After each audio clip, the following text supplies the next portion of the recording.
I just had the craziest night ever. Filipinos love to judge the book by its cover. You guys are probably wondering, why do I have this type of makeup on?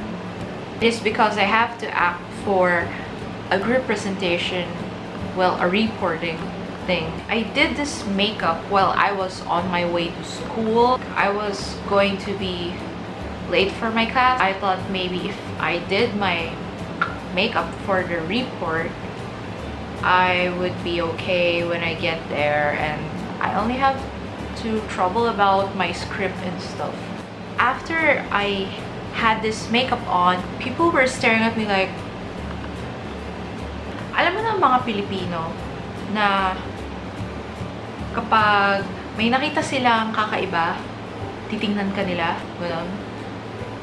Minsan yung iba, pag nalagpasan mo na sila, hahabol sila ng tingin na gano'n. At merong iba, titingnan ka, taas, baba, they're judging you.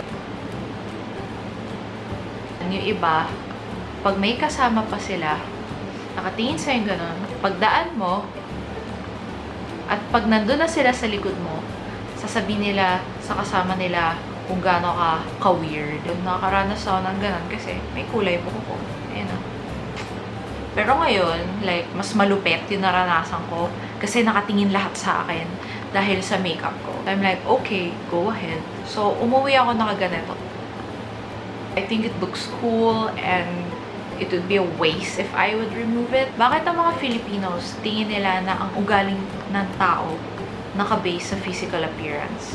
Filipinos will distinguish your social class based on what you look like. Yung mga, you know, alam nating higher people, sabihin nila na ang mga tunay na mayaman ay less is more. What if you want to express more?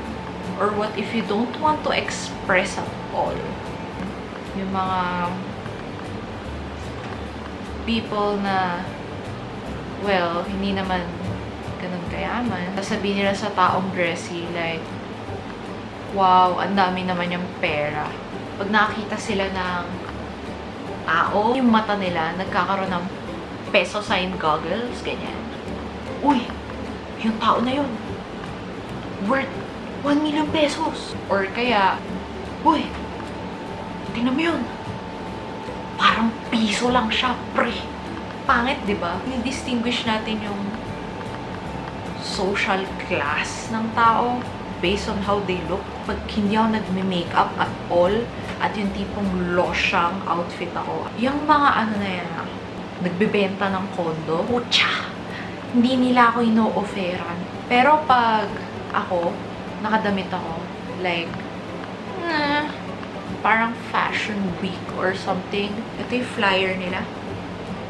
Gaganon pa nila sa mukha mo. Kang makaalis ka, habulin ka pa. Miss, would you like to try? Ganyan.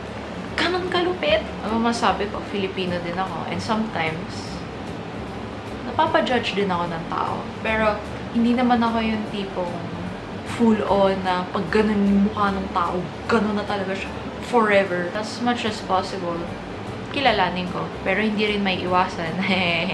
Well, ganun talaga. Secondly, bakit tayo mga Pilipino, pag nakakita tayo ng tao na hindi natin gustong kinukwento kagad natin to sa kasama natin, or kinukwento natin to sa closest friends natin na like, oh my God, may nakita ako ditong babae.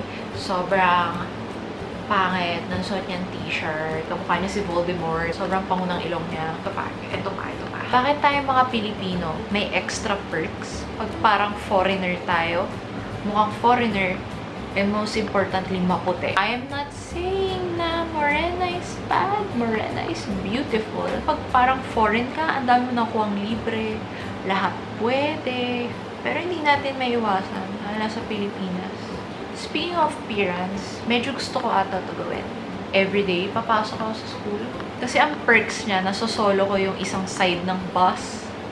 Alam mo yun, kanina nakaganito lang ako. And then walang tumatabi sa akin at all. I'm a Filipino. Most Filipinos judge the book by its cover. That's true. Welcome to the Philippines.